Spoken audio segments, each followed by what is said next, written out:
Hello fellow manga readers, welcome to another video, and today we actually have the first light novel review on my channel.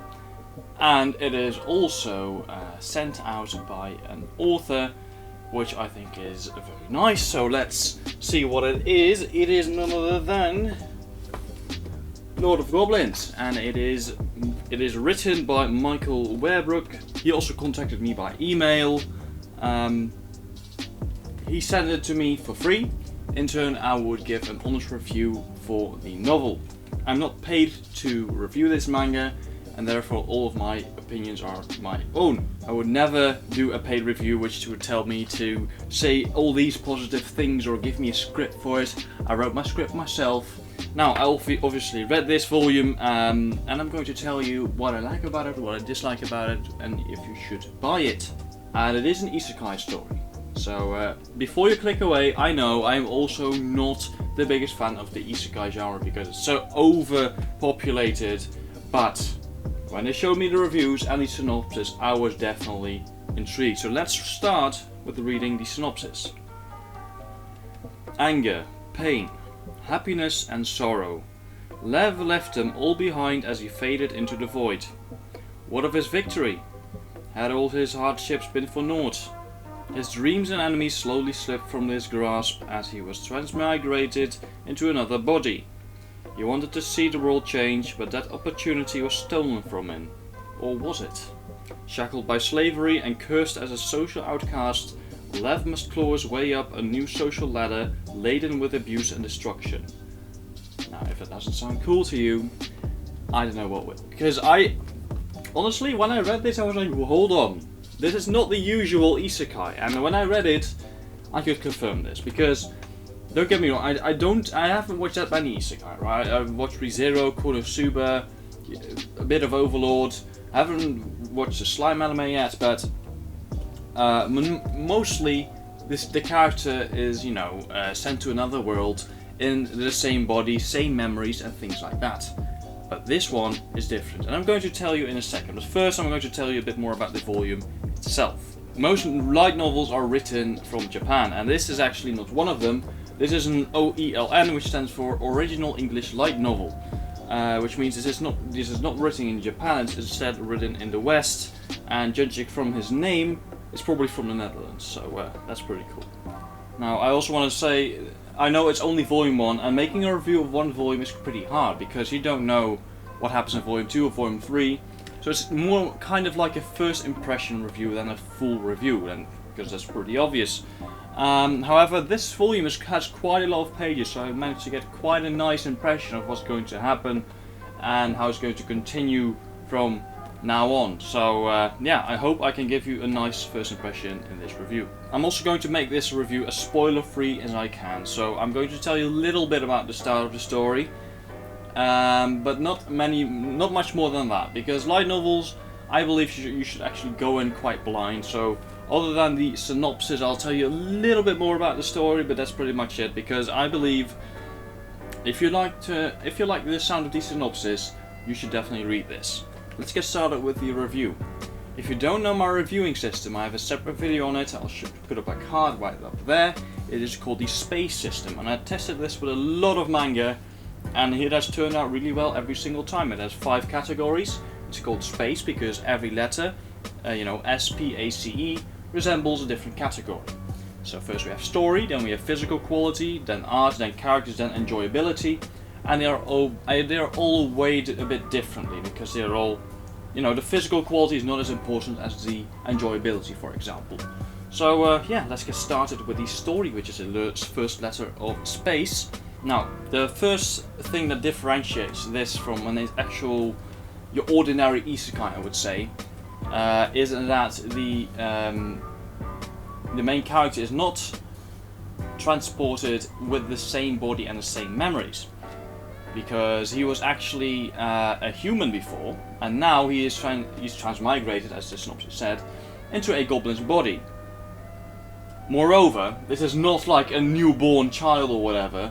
This is actually someone who already existed. The actual goblin had an accident, and he woke up as this human, basically. So this human was transmigrated into a body which had an accident, And then he was like, alright, I have this new name, I am this new race, who is this race? And he had to adapt to everything, his new world, his new family, his new friends, and stuff like that. And like the synopsis said, he thought that he had saved the world from corruption, and you know, he almost had it, and he had to start all over again. But now, and maybe all of that had been for nothing, but that's not the case here, because he is actually reborn as a, I believe it was called a Greyborn, which is a which is actually the lowest of the lowest when it comes to the races in this goblin realm. So he's pretty much immediately deemed a slave, and he wants to, you know, stand up for the other slaves as well. So he wants to get equality among all of the goblins in the realm, because everyone is equal, and nobody actually, you know, nobody actually is brave enough to stand up for their own race, except for him.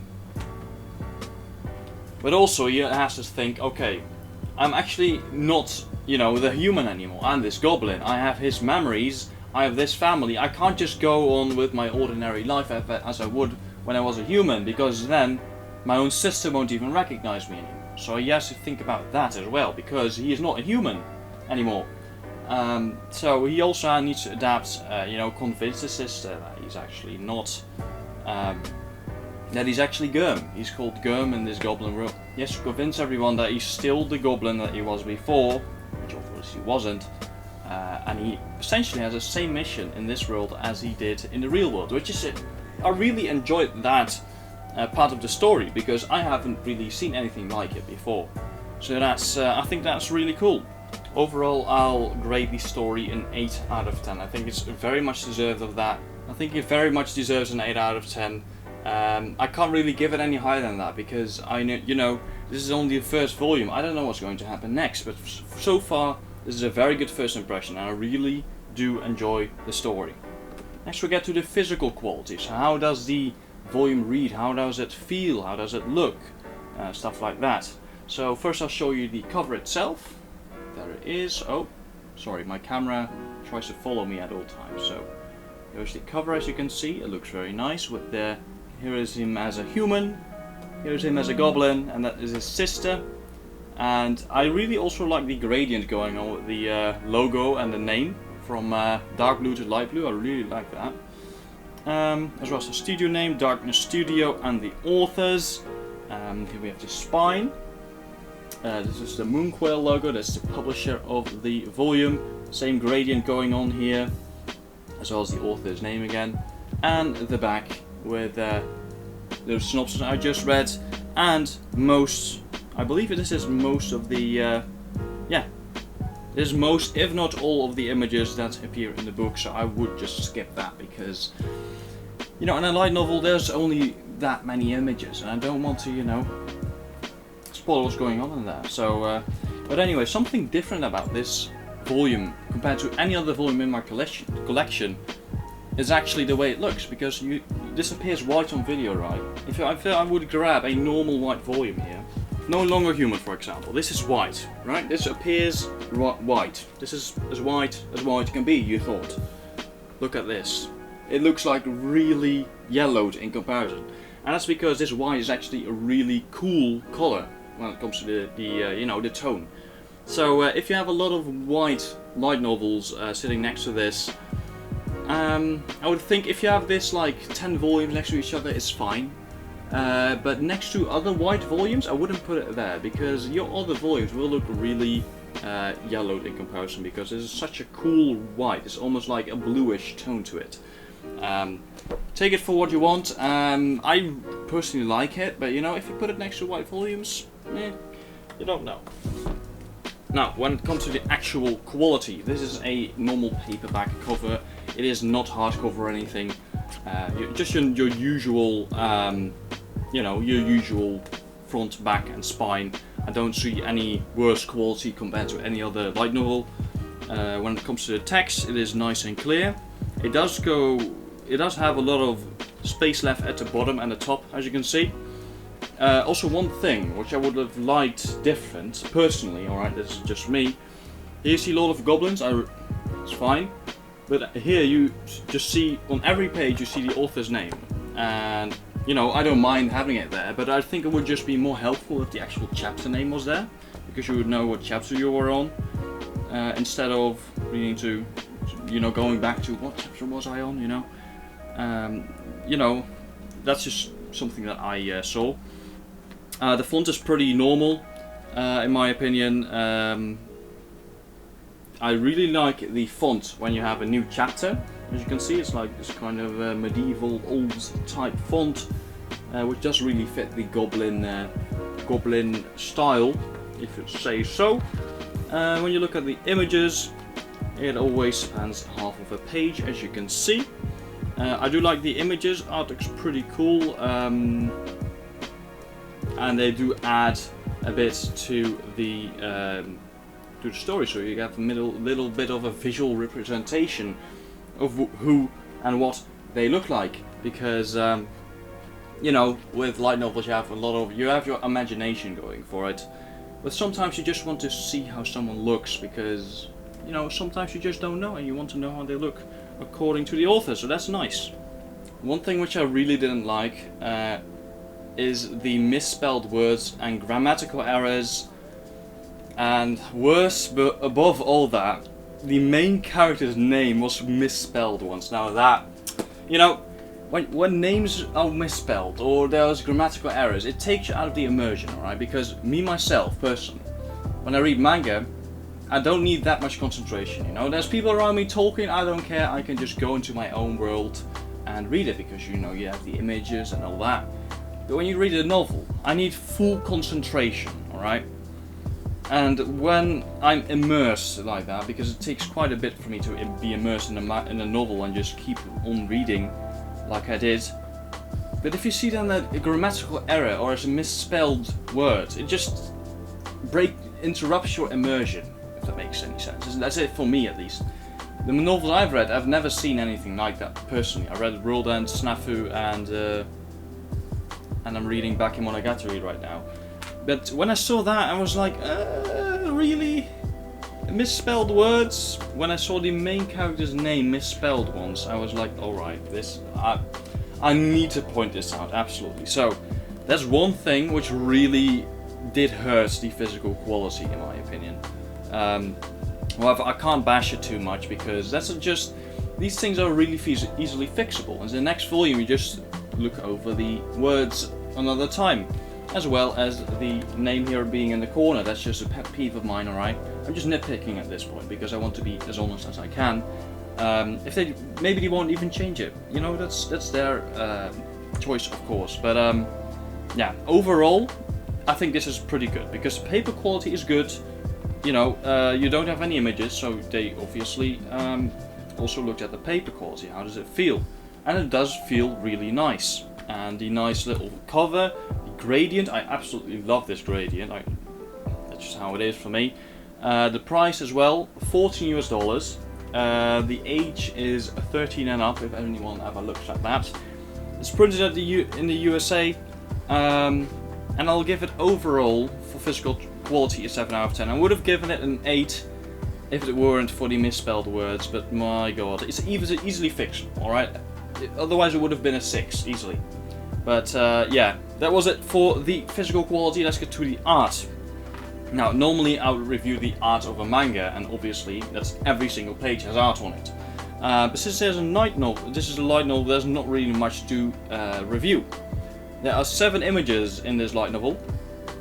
None of which are colored, but they do look pretty nice. It's not even in the front. Normally you would have a colored page somewhere here in the front, but none of that here. But yeah, the images themselves do look pretty nice. They do really fit the art of the fonts and the cover. I do really like the art itself. Now, since there's not really much to talk about, like I said, there are 7 images. They do fit the story well. I like the font. Overall, I would have liked to see a colored page at the start. Maybe even a collapsible one, one that I have pretty much seen in almost every novel I've read, where you can just fold it out, colored with all of the names, for example, name introductions and stuff like that. because not having colored pages in a novel, I don't know, it just feels weird to me. There's also one minor inconsistency I just noticed while filming, I'm not gonna lie. As you can see here in the bottom, it says printed in the USA. If I look at the literally long one page further, right? Printed in Poland. So I don't know where it's printed anymore, to be honest, but yeah, printed in Poland, I think it is. Now, that was it for the art. Sorry for that little nitpick there, but yeah, like I said, I like the art. I want them to be colored next time. Please give us some more colored images like the cover. Looks really good, right? So I'll give it a 7 out of 10 for now. Now we get to the characters, and like I said at the start, I'm not going to spoil too much because I really think you should read this for yourself if you like it so far. I really like the way that Lev, which is the human main character, adapts to Germ's body, and Germ is pretty much the goblin that had the accent, so he transforms into Germ. You know, he does want to be himself. He wants to equalize the goblin race right now in this world.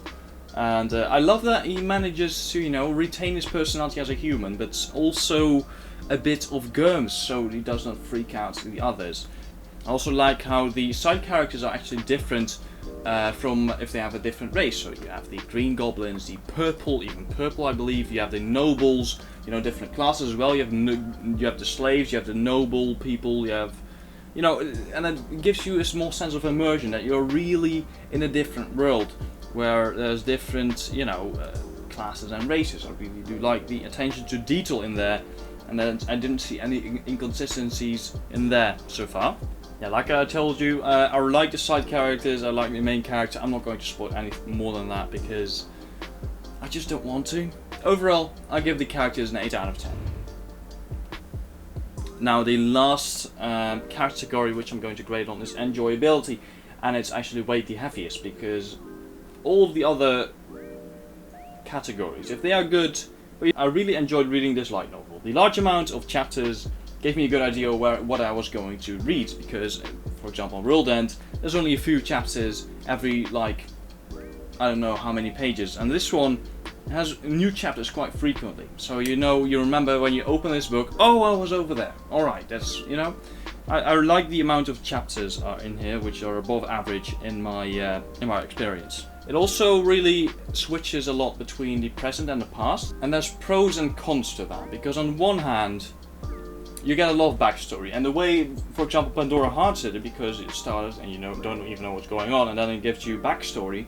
I really like that. This doesn't, kind of in the same way, but sometimes it did it at a really, you know, tense moment. Sometimes it will be a very intense moment, and then it would just suddenly switch to the past, and that I didn't really like. It broke up the story a bit too much, I feel. But I do like it that it gives you a bit more backstory. That in that way, I do appreciate it, because you don't really know that much as of Lev as a human at the start. So I like that they are trying to give you a little bit more backstory in those flashbacks. Now the amount of pages in this first volume, normally with the first volume you have around, normally the first volume of a light novel has around, I believe, 150, maybe 180 pages, right? This one is over 200, 221 to be exact. And that has pros and cons. On one hand, you have a really nice first impression of, you know, if you like it. Maybe you'd have wanted to read a little bit more, so you get a bit more of an impression. And you also get your money's worth, because there's a lot of pages for only $14 US. But on the other hand, it does get, you know, maybe it's a bit too long for a first volume, right? Because you already know what's going on, and then they really start to get more into the story and how it advances, and I'm like, wait, is this really still the first volume, right? So maybe it was a little bit too much, but I still did like it nonetheless. I wasn't really a big fan of Isekai before Michiel contacted me, but this novel, maybe this sounds a little bit cheesy, alright, but this switched me around. This novel, like the author himself wrote in the afterwards, he saw too many of the same when it comes to isekai stories, and he changed it. He really did a good job making an isekai story which is still really interesting and not too predictable, not like every other isekai, right? This is really different. which is really why I started to, when I read the synopsis, I really wanted to give it a chance, and I'm glad I did, because I really enjoyed this novel, and I'm definitely going to pick up the next volume. So, to finish it off, this novel, when it comes to enjoyability, definitely an 8 out of 10. You know, the amount of colored page, they definitely could use some colored pages. The misspelled errors could be fixed really easily, but overall I really did enjoy it, which is why I give it an 8 out of 10 for enjoyability, and that makes it get the final award of a gold award from my channel, and I think it very much deserves it. It's a really good original English light novel. It's also my first. And like I said, I really enjoyed it. So I think it's really worth the read for the $14 US price. You know, it was a bit hard for me to review, as it's only one volume, but since it was that big of a volume, it made it quite a bit easier. However, since it's only the first volume, you know, the second volume could improve a lot, but it also could, you know, get a lot worse. So, only for volume 1, I'm giving this the gold award. I don't know what's going to happen with the next volumes, but so far it really does deserve the gold award in my opinion. Now finally, I want to thank Moonquill again for sending me this review sample. If you have any questions about this light novel, or any manga for that matter, join my Discord in the description below. It is brand new, and a lot of manga readers have already joined it, so I would really like to see you there. Thank you very much for watching, and I'll see you in the next video. Bye bye.